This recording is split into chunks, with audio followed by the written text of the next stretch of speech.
आज का हमारा टॉपिक होने वाला है, टॉपिक नंबर आपके एनसीईआरटी बुक के हिसाब से थर्ड। टॉपिक का नाम है France abolishes monarchy and becomes a republic. मतलब यहाँ पे ये हो गया कि अब फ्रांस के जनता यानी कि फ्रांस के लोग अब पूरी तरीके से राजा वाला सिस्टम से पूरी तरीके से परेशान हो चुके थे, है ना। अब वो चाहते थे कि ये राजा वाला जो सिस्टम है ना, इसको पूरी तरीके से उखाड़ के फेंक देना है और यहाँ पे लाना है रिपब्लिक। और रिपब्लिक का मतलब आपको मालूम है क्या होता है। रिपब्लिक का मतलब होता है भाई एक ऐसा देश, ऐसा जगह जहाँ पे हर लोग सुख चैन शांति अमल के साथ रहे, है ना। चलिए देखते हैं कि आखिर फ्रांस में किस प्रकार से मोनार्की खत्म हुआ। अच्छा हाँ, ये तो हम लोग जान चुके हैं अभी तक यहाँ तक कि फ्रांस में अभी फिलहाल कॉन्स्टिट्यूशनल मोनार्की है। कॉन्स्टिट्यूशनल मोनार्की मतलब कि राजा भी अब पूरी तरीके से कुछ भी नहीं कर सकता है। ठीक है, आगे देखिए क्या लिखा हुआ है। Louis 16 had signed the constitution and he entered into secret negotiation with the king of Prussia। देखिए जैसा कि हमने आपको पिछले वाले क्लास में बताया था कि भाई लुइस 16 के पावर को पूरी तरीके से समाप्त कर दिया गया था एक तरीके से नए संविधान के अनुसार। नए संविधान में आपने ये पढ़ा कि जो थर्ड स्टेट के रिप्रेजेंटेटिव ने नया संविधान बनाया उसमें ये कहा गया था कि राजा के पावर को 3 हिस्सों में बांट दिया जाएगा, लेजिस्लेटिव, एग्जीक्यूटिव और जुडिशियरी। तो अब बताइए क्या राजा के पास कोई पावर बचा? नहीं, वो तो केवल नाम का रह गया अब। तो जरा आप सोच के बताइए क्या यहाँ पे लुइस 16 को गुस्सा आएगा कि नहीं आएगा? इनको जरूर गुस्सा आएगा। इसको गुस्सा इस बात का आएगा कि भाई हमारे दादा परदादा छड़दादा सब कोई फ्रांस पर रूल करते आए और हम ही रूल नहीं कर पा रहे हैं। किसी के पावर को लिमिट ये लोग नहीं कर पाए, लेकिन हमारे पावर को लिमिट कर दे रहे हैं ये लोग। तो उनको आने लगा धीरे धीरे गुस्सा अंदर ही अंदर कि हम राजा हैं लेकिन राजा होने के बावजूद भी हमारे पास कोई पावर नहीं है। तब धीरे धीरे इनको आने लगा गुस्सा। इन्होंने क्या किया, इन्होंने कहा कि ठीक है भाई, तुम लोग जो नया कॉन्स्टिट्यूशन बनाए हो उसको हम एक्सेप्ट करते हैं, हम उस पर साइन भी कर देते हैं। और जैसे ही लुइस 16 ने साइन किया वो संविधान फ्रांस में लागू हो गया।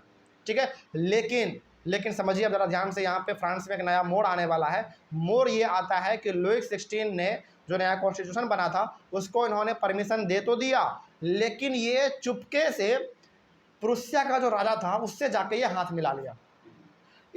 क्यों हाथ मिला रहा है? डर से। और किसके डर से मालूम है? थर्ड स्टेट के जो वो 600 रिप्रेजेंटेटिव थे उनके डर से।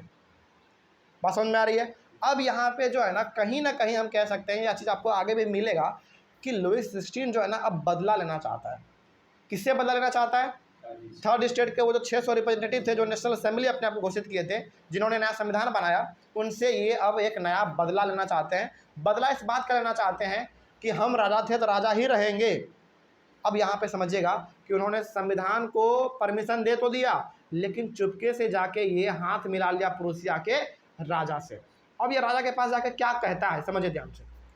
Rulers of other neighboring countries too were worried by the development in France and made plans to send troops to put down the event that had been taking place। अब देखिए ध्यान से, समझिएगा जरा ध्यान से। फ्रांस में सारे लोग इतने ज़्यादा जागरूक अब हो चुके थे, इतने ज़्यादा जागरूक हो चुके थे कि वो लोग अपने हक का लड़ाई लड़ रहे थे। जरा सोचिए, एक समय था जब राजा जो बोलता था वही होता था, लेकिन अब फ्रांस के लोगों ने राजा के पावर को लिमिट कर दिया।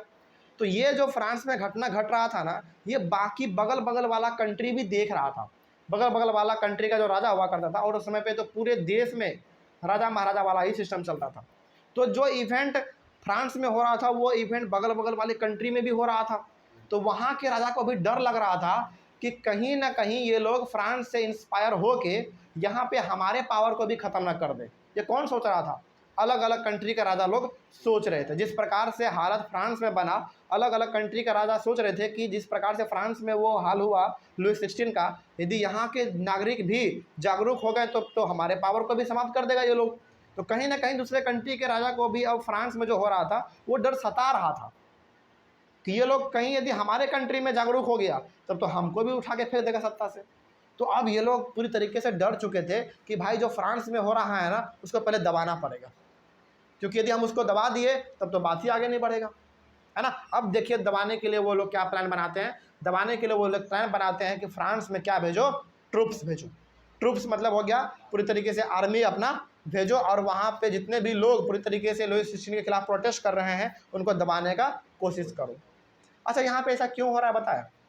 क्योंकि दूसरे कंट्री के राजा को भी डर लगने लगा था कि भाई यदि फ्रांस से ये बात फैलते फैलते फैलते फैलते हमारे कंट्री में आ गया तो हमारे कंट्री के नागरिक भी जागरूक हो जाएंगे और हमारे खिलाफ भी नया संविधान बना देंगे, हमारा पावर भी लिमिट कर देगा। तो सभी राजा को अब धीरे धीरे डर लगने लगा था जो चीज़ फ्रांस में हो रहा था उससे, ठीक है। और ये डर लाजमी भी था, बहुत हकीकत भी था और होना भी चाहिए था। आगे, before this could happen the national assembly in April 1792 declare war against Prussia and Austria. अब जरा देखिए ध्यान से, थर्ड स्टेट के रिप्रेजेंटेटिव जो थे 600, वो उतने बुर्बक भी नहीं थे। और जैसा कि आपको मालूम है उसमें सारे के सारे लोग पढ़े लिखे थे, प्रोफेशनल लोग थे, टीचर, लॉयर, प्रोफेसर, ये सब लोग थे। तो उन लोगों को भी पता चल गया कि लुइस 16 जो है प्रूसिया के राजा से जाके हाथ मिला लिया है और बगल वाले कंट्री से भी वो मदद मांग रहा है कि भाई हमको मदद करो, नहीं तो मेरा जो हाल हुआ है वो तुम्हारा भी हाल हो जाएगा। ये पता चल गया किसको? थर्ड स्टेट के वो जो 600 रिप्रेजेंटेटिव थे उनको पता चल गया धीरे धीरे। अब जैसे ही लुइस 16 कुछ करता उसके पहले ही इन्होंने लड़ाई छेड़ दिया, वॉर डिक्लेयर कर दिया प्रूसिया और ऑस्ट्रिया के खिलाफ। अब प्रूसिया वही प्रूसिया जिस राजा के साथ हाथ मिलाने के लिए गया था कौन? लुइस 16। और ऑस्ट्रिया क्यों? क्योंकि ऑस्ट्रिया जो था वो लुइस 16 का ससुराल था। याद कीजिए, याद आया कुछ? हाँ, मैरी एंटोनिएट वो कहाँ की राजकुमारी थी? ऑस्ट्रिया की राजकुमारी थी। तो ये लुइस 16 जो है अपने ससुर जी के पास भी मदद मांगने के लिए गया था। बोला ससुर जी देखिए हमारे खिलाफ ये सब हो रहा है, हमको जो है राजा के पद से हटा दिया है। तो बोला ठीक है दामाद जी, हम आपका मदद करेंगे। तो प्रूसिया का राजा और ऑस्ट्रिया का राजा जो है यानी कि जो लुइस 16 का ससुर है, वो इन दोनों ने लुइस 16 को कहा कि ठीक है हम आपका मदद करेंगे, आपके पावर को हम दोबारा अचीव आपको करवा देंगे, यानी कि दोबारा आप राजा की गद्दी पे बैठ जाइएगा, आपको सारा पावर दोबारा मिल जाएगा। और ये सारा का सारा बात पता किसको चल गया? वो नेशनल असेंबली को पता चल गया। जैसे नेशनल असेंबली को पता चला वैसे ही उन्होंने कहा कि लुइस 16 कोई कदम उठाए, पहले हम ही कदम उठा देते हैं। और उन्होंने जो है प्रूसिया और ऑस्ट्रिया के राजा के खिलाफ पूरी तरीके से वॉर ही डिक्लेयर कर दिया, युद्ध छेड़ दिया। चलो लड़ते हैं, देखते हैं क्या होता है, ठीक है। आगे, thousands of volunteers join the army. Third state के जितने भी नौजवान लोग थे वो सारे के सारे लोग आर्मी को ज्वाइन कर लिए, पूरे के पूरे लोग आर्मी को। अब देखिए यहाँ पे जो नेशनल असेंबली था उनके पास अच्छा खासा पावर आ चुका था, क्योंकि संविधान उन्होंने बनाया, उनके पास पावर आ चुका था, तो वो उन्होंने वार छेड़ दिया। और बड़े बड़े लीडर भी उनके साथ धीरे धीरे अब जुटने लगे थे। और जितने भी खास करके नौजवान युवक थे, जो नौजवान लड़के थे फ्रांस में, वो भी कहा कि नहीं हम जो है आर्मी ज्वाइन करेंगे, आपका साथ देंगे पूरी तरीके से, ठीक है। उसके बाद they saw this as a war of the people against king and aristocracies all over Europe. और वो लोग इस युद्ध को किस रूप में देख रहे थे? ये देख रहे थे कि जो राजा का पावर है, जो एरिस्टोक्रेसी है, एरिस्टोक्रेसी का मतलब होता है गलत तरीके से रूल करना, पूरी तरीके से मतलब राजा वाला सिस्टम जो है उसको ख़त्म करना। इनको पूरी तरीके से ख़त्म करने के लिए लोग जो है आतुर थे, किसी भी मामले में किसी भी हद तक जाएंगे, लेकिन ये वाला सिस्टम ख़त्म करके दम मारेंगे। यानी कि यहाँ पे कह सकते हैं आप, ये जो युद्ध था ये लोग समझ रहे थे कि ये हमारा अपना युद्ध है, अपने आप के राइट को बचाने का युद्ध है, ठीक है। During war they sang Marseillaise that was composed by the poet Rouget de Lisle. अब देखिए जैसे हमारे भारत में जब अंग्रेज़ों के खिलाफ हम लोग लड़ाई लड़ रहे थे उस समय पे जनगण मन का दिया गया हम लोगों को गाना, है ना, एक तरीके से वो नेशनल एंथम हमारा बन गया जाके। फिर नेशनल सॉन्ग भी हमारा दिया गया, वंदे मातरम। ये सब क्या था? ये सब एक तरीके से लोगों को एकजुट करने का तरीका था, एक तरीके से लोगों के अंदर उत्साह भरने का तरीका था। उसी समय पे जब ये सब लड़ाई युद्ध चल रहा था उस समय पे मर्सेलाइज नाम का एक गीत गाया गया ताकि लोगों को प्रमोट किया जाए, लोगों को आगे बढ़ाया जाए, यानी कि लोग अपने आप को एनर्जेटिक महसूस करें, है ना। जैसे आप देखते हैं कि जैसे फॉर एग्जांपल मान लीजिए 26 जनवरी के दिन या फिर 15 अगस्त के दिन झंडा फहराया जाए और उस दिन किसी प्रकार का देशभक्ति का गाना ना बजे तो कितना सुना सुना लगता है ना। लेकिन जब वहीं पर देशभक्ति का गाना बज जाए तो लगता है कि हाँ थोड़ा एनर्जी आ गया देह में। उसी प्रकार का यहाँ पे था कि मर्सेलाइज गाना उस समय पे बनाया गया और उसको जो है किसने बनाया था? एक कवि थे रॉगेट डी एलिजेल, ठीक है। लेकिन बाद में क्या होता है? It was sung for the first time by volunteers from Marseilles when they marched into Paris. Marseille एक जगह का नाम है, याद रखिएगा। वहाँ से मर्सेलाइज को गाया गया।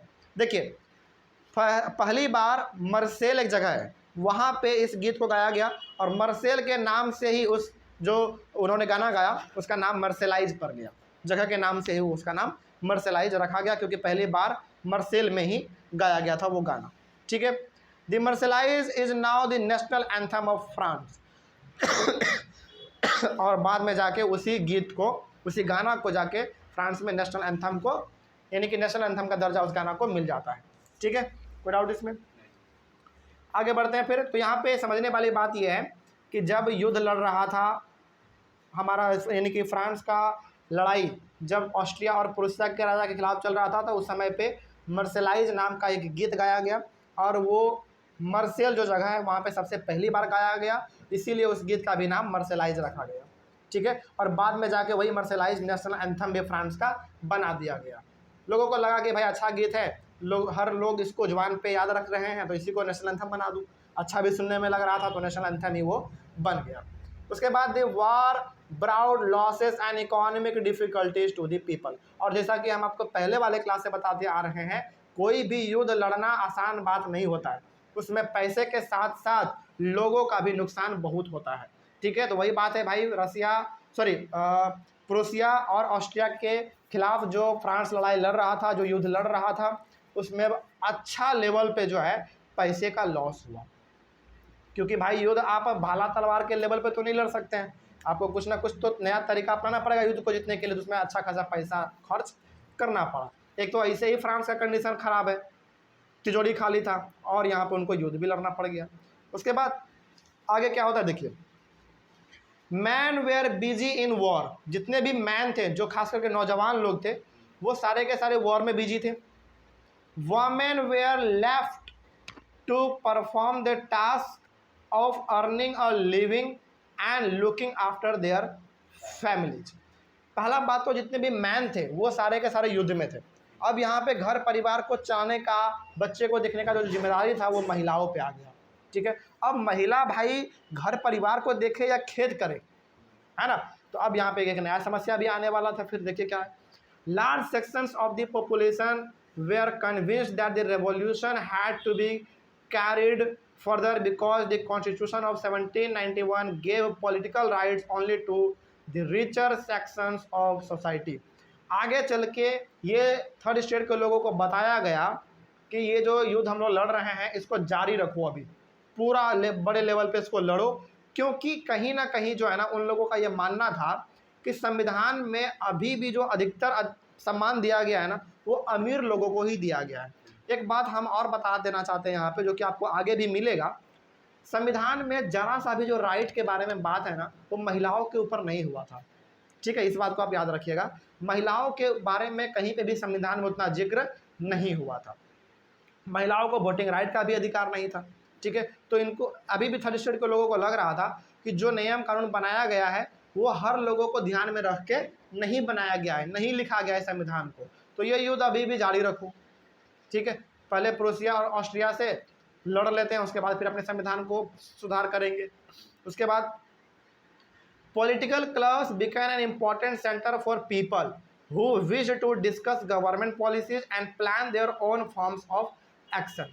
यहाँ पे ना सबसे अच्छा रोल जो सामने आता है वो आता है पॉलिटिकल क्लब का। देखिए, पॉलिटिकल क्लब का मतलब यहाँ पे फ्रांस में है वो एक ऐसा जगह जहाँ पे कि आम आदमी आ सके, गवर्नमेंट जो कर रहा है, जिस प्रकार से युद्ध चल रहा है उसके खिलाफ वो लोग डिस्कस कर सके, है ना, गवर्नमेंट के पॉलिसीज को डिस्कस कर सके और अगला क्या एक्शन लेना है इसके ऊपर भी वो लोग बातचीत कर सके। उसका यहाँ पे इस चीज़ के लिए हमारे सामने रोल आता है पॉलिटिकल क्लब का। अब पॉलिटिकल क्लब तो बहुत सारे बने, यानी कि अलग अलग ग्रुप लोगों का बना, लेकिन उन सारे ग्रुप में से एक ग्रुप जो था वो बहुत फेमस हुआ, वो था हमारा Jacobin club. The most successful club was the Jacobian, उसको एक नाम दिया गया बाद में जैकोबिन क्लब। अब आगे आपको मालूम चलेगा जैकोबिन क्लब के बारे में और इनका क्या कंट्रीब्यूशन था फ्रेंच रेवोल्यूशन में, ये भी आपको मालूम चलेगा। लेकिन अब यहाँ पे आपको ये बताना चाह रहे हैं हम कि फ्रांस के क्रांति में, यानी कि फ्रेंच रेवोल्यूशन में जैकोबिन क्लब क्या था। जैकोबिन क्लब बेसिकली एक ऐसा लोगों का ग्रुप था जहाँ पे कि फ्रांस के आम आदमी आके इकट्ठा होते थे, डिस्कस करते थे कि भाई हम लोग जो कर रहे हैं सही है या गलत है, राजा के पावर को ख़त्म करना चाहिए कि नहीं करना चाहिए, अगला कौन सा पॉलिसी लाना चाहिए, ये सारे के ऊपर वो लोग वहाँ पे डिस्कस बैठ के करते थे। तो क्लब बहुत सारे बनाए गए, लेकिन उनमें से जो सबसे फेमस क्लब हुआ वो हमारा हुआ जैकोबिन क्लब।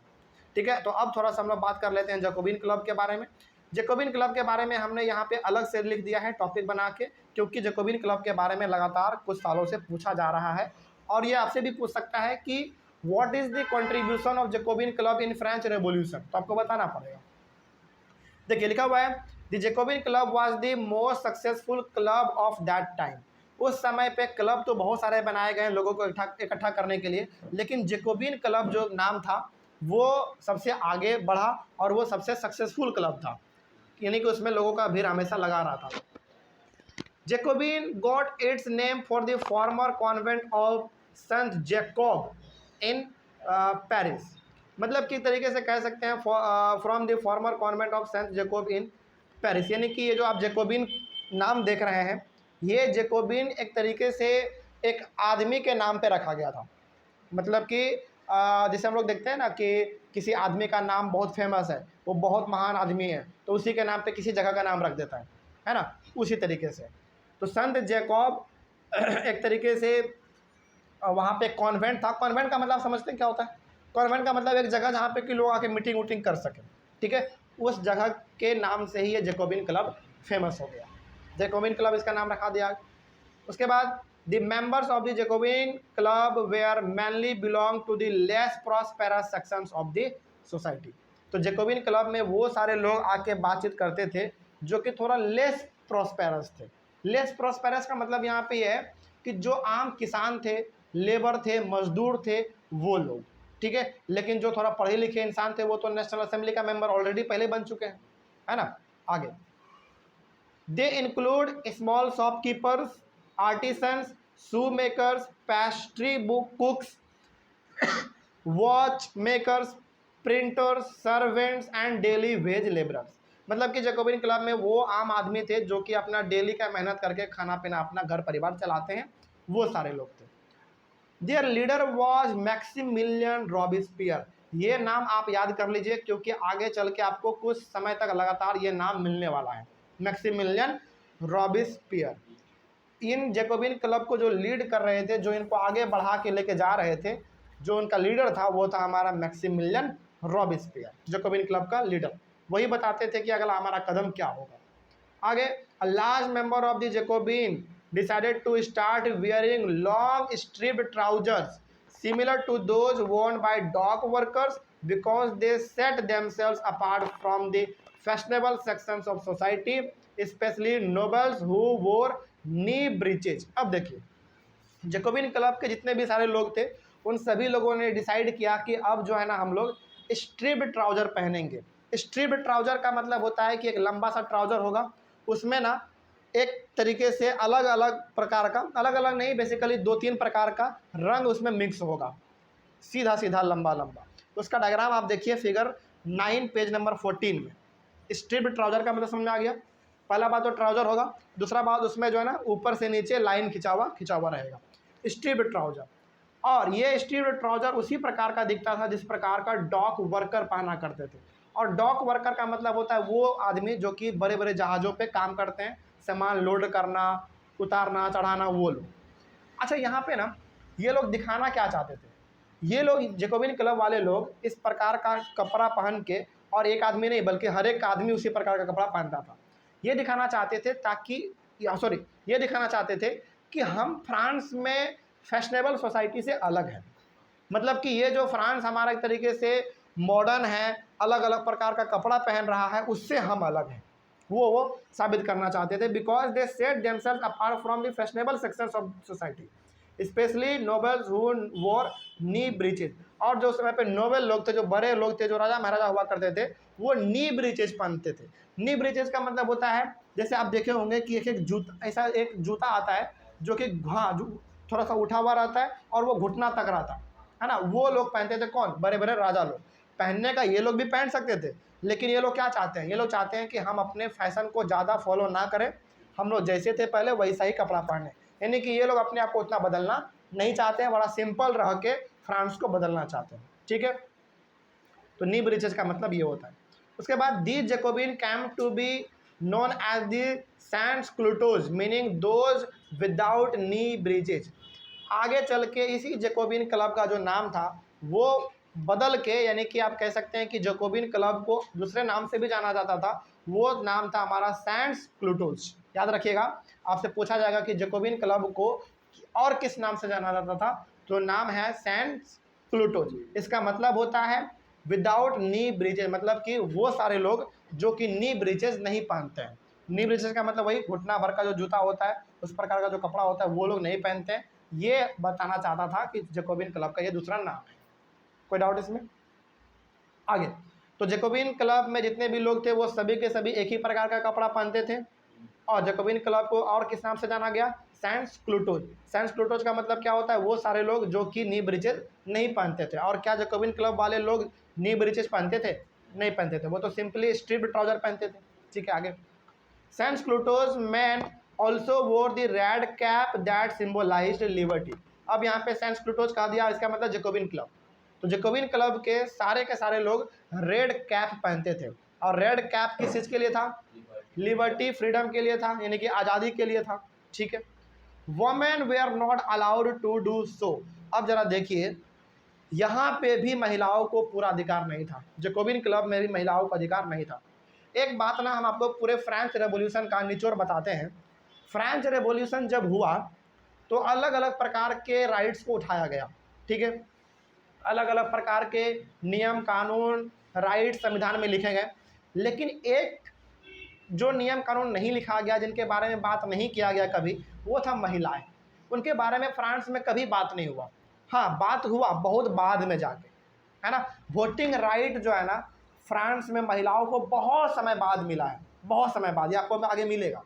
ठीक है, तो याद रखिएगा कि यदि आपसे पूछे कि फ्रांस में हर चीज़ हो रहा था, हर लोगों के लिए हर चीज़ किया जा रहा था, लेकिन एक ऐसा भी सेक्शन था फ्रेंच रेवोल्यूशन में जिसके ऊपर उतना फोकस नहीं किया जा रहा था, तो वो कौन था? वो थी महिलाएं वहाँ की। ठीक है, तो जरा सोचिए, महिलाओं को ना वोटिंग राइट था, महिलाओं को ना ही राजा के सामने मीटिंग में जाने का अधिकार था, ना ही महिलाओं को जैकोबिन क्लब में वो जो कपड़ा था वो पहनने का अधिकार था, ये सब उनको अधिकार नहीं था। ठीक है, लेकिन आगे हम लोग पढ़ेंगे कि फ्रेंच रेवोल्यूशन में आगे चल के महिलाओं को वोटिंग राइट मिल जाता है, लेकिन बहुत बाद मिलता है, ये हम लोग आगे पढ़ेंगे। उसके बाद आगे, in the summer of 1792 the Jacobins plan to move against the short supplies and high prices of food. अब जैसा कि आपको मालूम है, जैकोबिन क्लब बेसिकली क्या करता था? ये डिसाइड करता था कि अगला एक्शन हमारा क्या होगा, है ना, किस चीज़ के खिलाफ होगा। तो ये लोगों ने 1792 में डिसाइड किया कि हम लोग प्रोटेस्ट करेंगे जो अनाज का दाम बढ़ा हुआ है उसके खिलाफ। ठीक है, तो उन्होंने प्रोटेस्ट भी किया।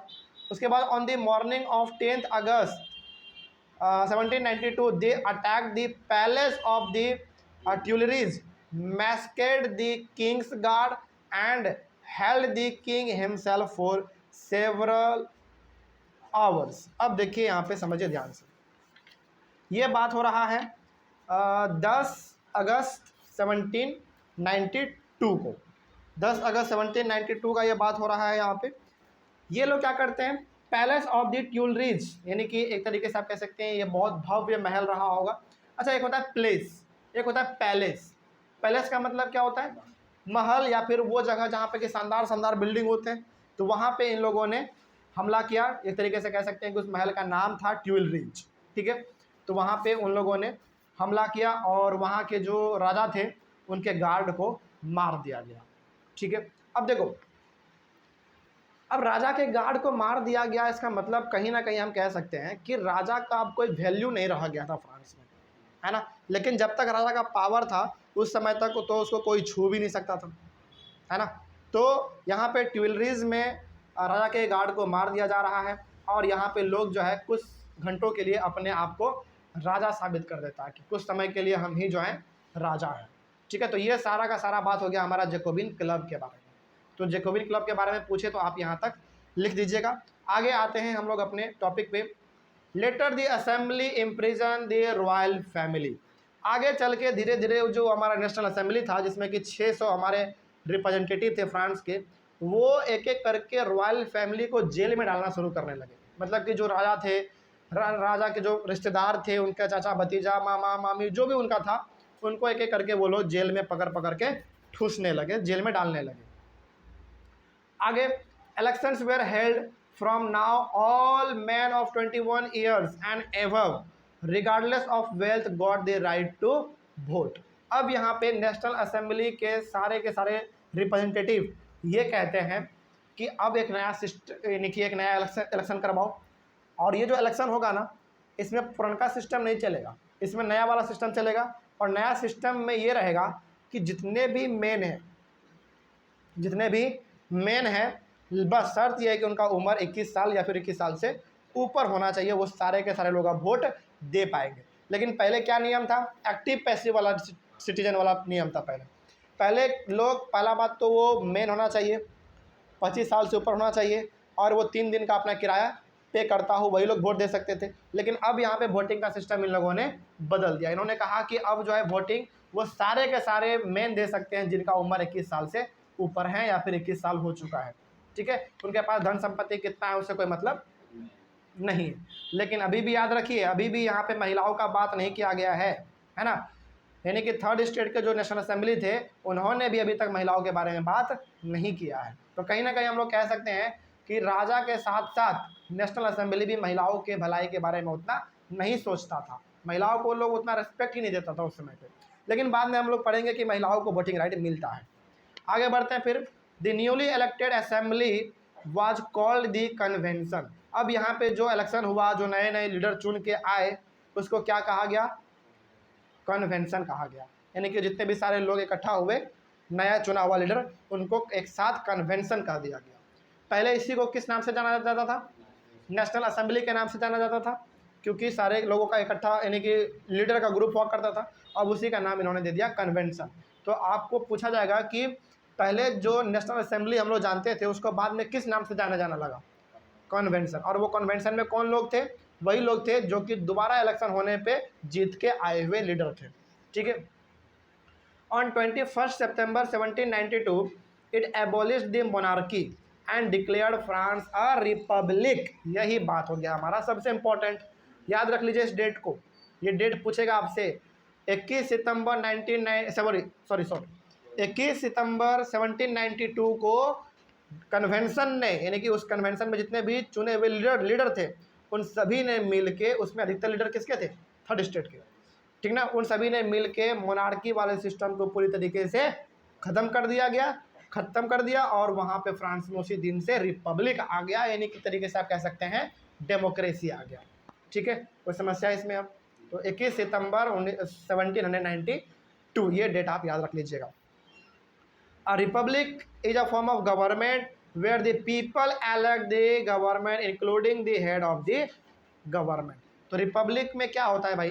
रिपब्लिक में ये सिस्टम होता है कि लोग अपने लीडर को चुनते हैं, गवर्नमेंट का हेड कौन होगा उसको भी लीडर ही चुनते हैं, लोग ही चुनते हैं, है ना।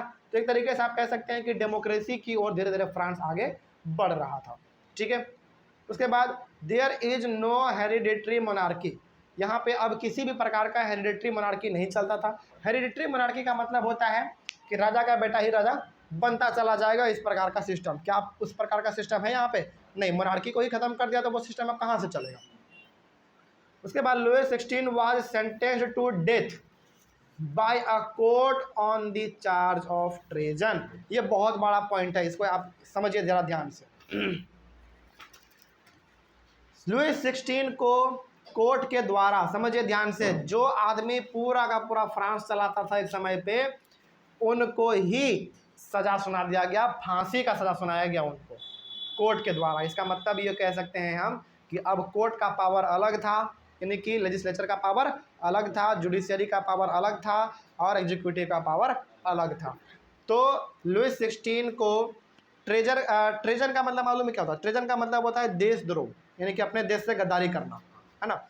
अपने देश से गद्दारी करने के, यानी कि देशद्रोह के मामले में कोर्ट ने लुई 16 को फांसी का सजा सुना दिया। कहा कि भाई तुम जो है ना बहुत ज़्यादा लूटे हो फ्रांस को, तुम देशद्रोह हो, मतलब कि तुमको चलाने नहीं आया फ्रांस को, तुम राजा थे, इसका मतलब क्या कुछ भी करोगे, है ना। तो अब तो नया सिस्टम आ चुका था। उसके हिसाब से इनको देशद्रोह के मामले में फंसा के कोर्ट के द्वारा फैसला सुनाया गया और जाके आखिरकार इसको फांसी पे लटका दिया गया। ज़रा सोचिए ये कितना बड़ा बदलाव फ्रांस के लोगों ने लेकर आया। यहाँ पे राजा को ही फांसी पे लटका दिया, वो भी चोरी छुपे नहीं, सबके सामने, एकदम कोर्ट के द्वारा, लीगली एकदम। ठीक है, आगे उसके बाद on 21 January 1793 he was executed publicly at the Palace de la Concorde. De la Concorde एक जगह का नाम है, वहाँ पे एक तरीके से कह सकते हैं जगह है। ठीक है, वहाँ पे जो है इनको पब्लिक के सामने फांसी पे लटका दिया गया। यानी कि जैसे मूवी स्टाइल में नहीं देखे है ना, इधर लटकाया जा रहा है, लोग चुपचाप उधर बैठ के देख रहे हैं, वैसा ही इनको यहाँ पे लटका दिया गया, एकदम फांसी पे लटका दिया गया था जिंदा एकदम। उसके बाद द क्वीन मैरी एंटोनिएट, जो उनकी पत्नी थी, जो लुई 16 की पत्नी थी Marie Antoinette, was also sentence to death by a court on the charge of treason. और उनको भी जो है बाद में देशद्रोह के मामले में फांसी पे लटका दिया गया, उनकी पत्नी को भी। ठीक है, यानी कि लोगों का मानना यह था और कोर्ट का यह मानना था कि दोनों ने मिल के फ्रांस को लुटाया, तो दोनों को फांसी पे लटकाओ, दोनों को लटका दिया गया। और यहीं से जो है पूरी तरीके से लुई 16 का फ्रेंच रेवोल्यूशन में अस्तित्व खत्म हो गया। अब इसके आगे आपको लुई 16 का जिक्र एक बार भी नहीं मिलेगा। ठीक है, अब कुछ नए चीज़ों के बारे में बात होगा जो कि हम लोग अपने अगले वाले क्लास से पढ़ेंगे। कोई डाउट इसमें? तो किस प्रकार से फ्रांस में लुई 16 को उखाड़ के फेंक दिया गया आपने देखा। चलिए, उसके बाद हमारा है द रेन ऑफ टेरर, यानी कि फ्रांस में एक समय ऐसा भी आया था जिस समय पूरा का पूरा एक तरीके से आतंक का माहौल था, आतंक का माहौल था। और हमने आपको एक बात कहा था, एक नाम याद रखने के लिए, वो नाम हमारा था मैक्सिमिलियन रॉबेस्पियर, है ना। वो नाम आप याद रखिएगा क्योंकि वो नाम इसमें आपको मिलेगा बार बार। ठीक है, तो अगले वाले क्लास में हम लोग डिस्कस करेंगे नया टॉपिक का नाम होगा रेन ऑफ टेरर, यानी कि भय का राज्य। भय का राज्य का मतलब है कि फ्रांस एक समय पे ऐसा देश बन चुका था जहाँ पे कि लोगों को जो मारने का तरीका था, पनिश करने का तरीका था, वो आपके सोच से भी अलग था। बताएंगे आपको, यहाँ पे एक डिवाइस है गुलेटिन, उसके बारे में हम बताएंगे। हाँ बिल्कुल, अगले वाले क्लास में डिस्कस करेंगे, कोई डाउट नहीं इसमें। चलिए, अगले वाले क्लास में मिलेंगे। ऑनलाइन वाले बच्चे आप एक इसका जो है स्क्रीनशॉट लेके नोट्स बनाते रहिएगा। मिलेंगे अगले वाले क्लास में। Thank you very much and have a nice day. और कहीं पे कोई डाउट रहा होगा तो आप एक बार कमेंट कर लीजिएगा।